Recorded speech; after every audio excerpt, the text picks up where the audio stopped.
build that's centered around ease of use, but also making the most of the Rashad combat axe in terms of breakpoints. I'll quickly show you the talent tree in case you just want to reverse to this and reference it later, but I will go through the nodes and explain my reasoning. So the first thing about the Rashad combat axe, if you haven't used this axe before, unlike the other combat axes, it has finesse. That's really useful for including brutal momentum, because the finesse and the brutal momentum's weak spot damage and a few of the other talent trees means that you can easily hit certain breakpoints.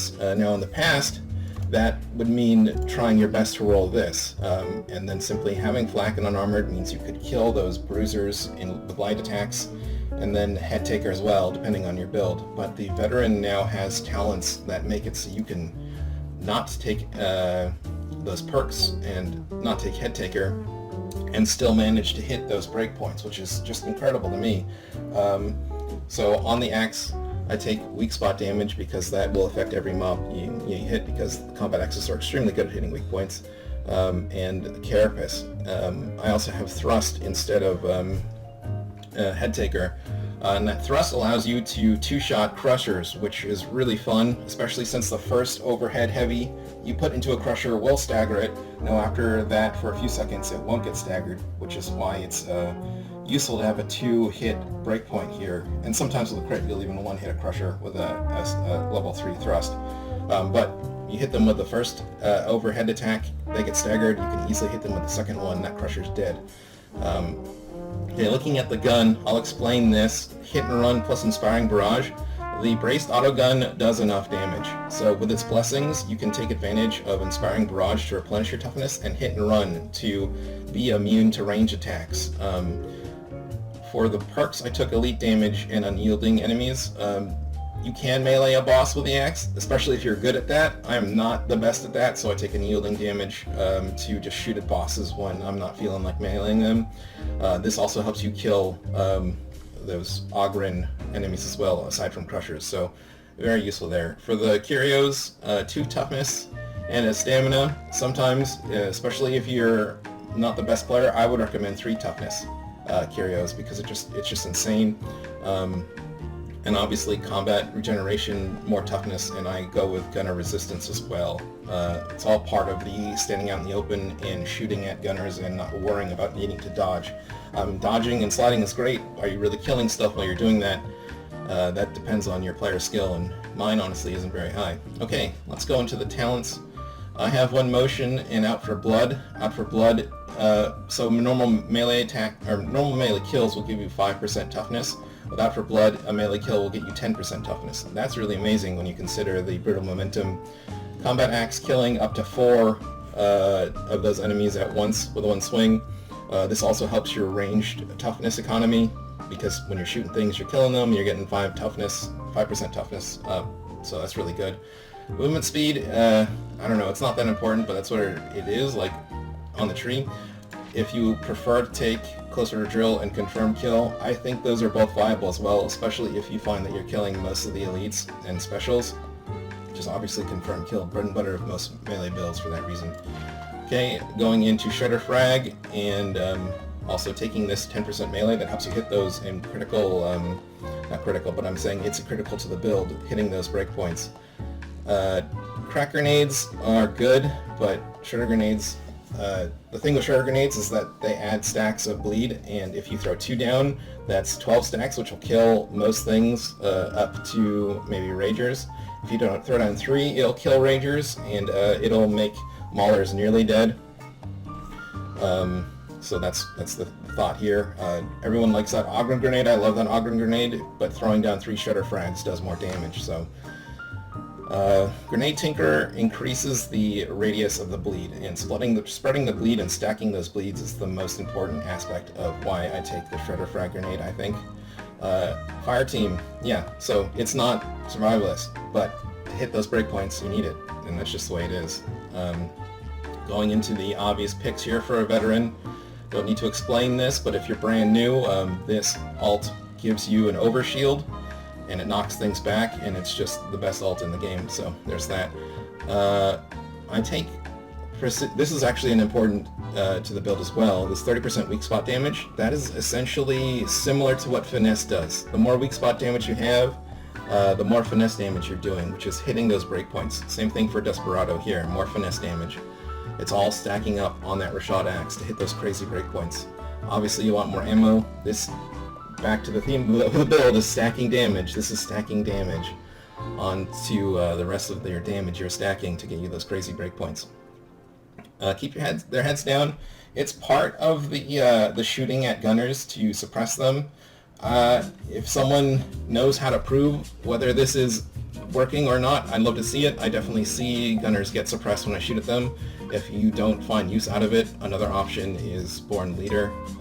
Since you're generating a lot of toughness all the time, this will help your team. This one kind of sucks, so pick one of the two. Right now, I feel like this is doing work for me. Other obvious vet picks.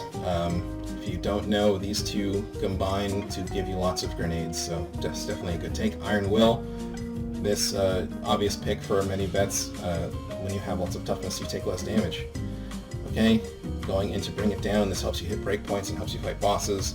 And then Focus Target, if you're a new player, definitely figure out how to refine that tag key because, well, it's useful for everybody, but Focus Target gives just a lot of damage, and then Redirect Fire adds to that damage. And then lastly, the going into this giving you more crits when you dodge or avoid damage, which is key because there's a way to avoid damage on this build without dodging. And Desperado just makes your melee crit more, and it gives you more finesse bonus. And that will allow you to do the various things I showed you doing, or showed this build doing in the intro. I don't know, I could... I wonder. Alright, that's good. That's good.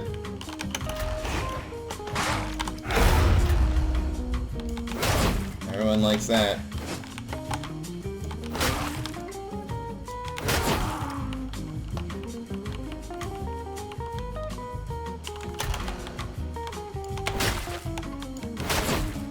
Alright.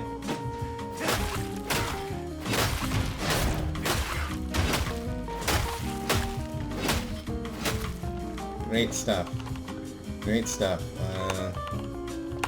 I don't know if I'm going to show much more of this build. I'm not the best at meleeing bosses. Okay, just got 5,500 damage there. That is, what, a crack grenade? So let me show you how good Inspiring Barrage is at replenishing your toughness by itself. No, don't shoot me.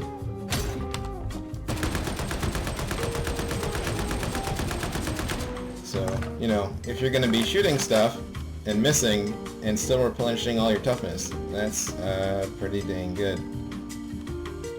But why the braced autogun? One thing about the braced autogun that's really useful is that it penetrates. So you can see I hit both of those at the same time.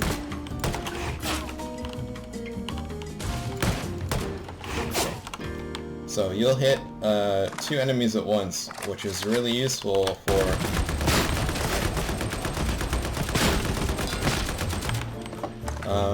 it also knocks things around, which is actually really, really useful.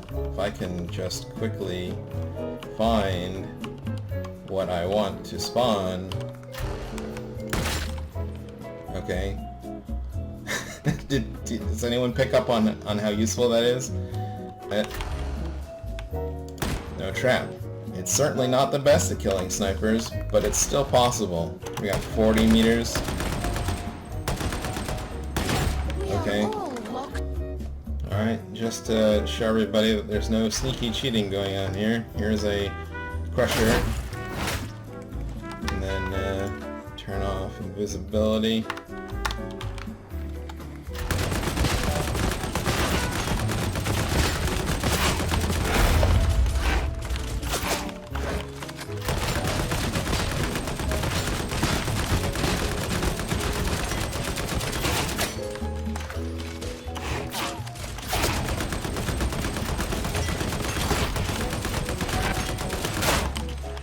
have made this challenge a little too hard. The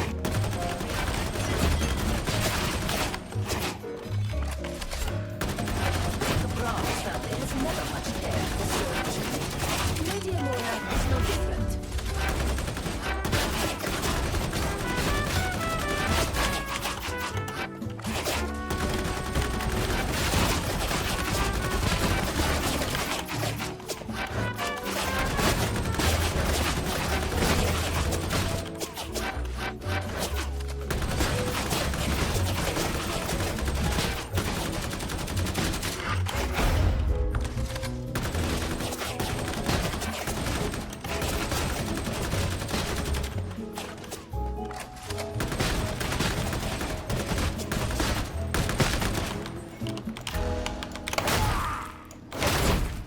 Alright then.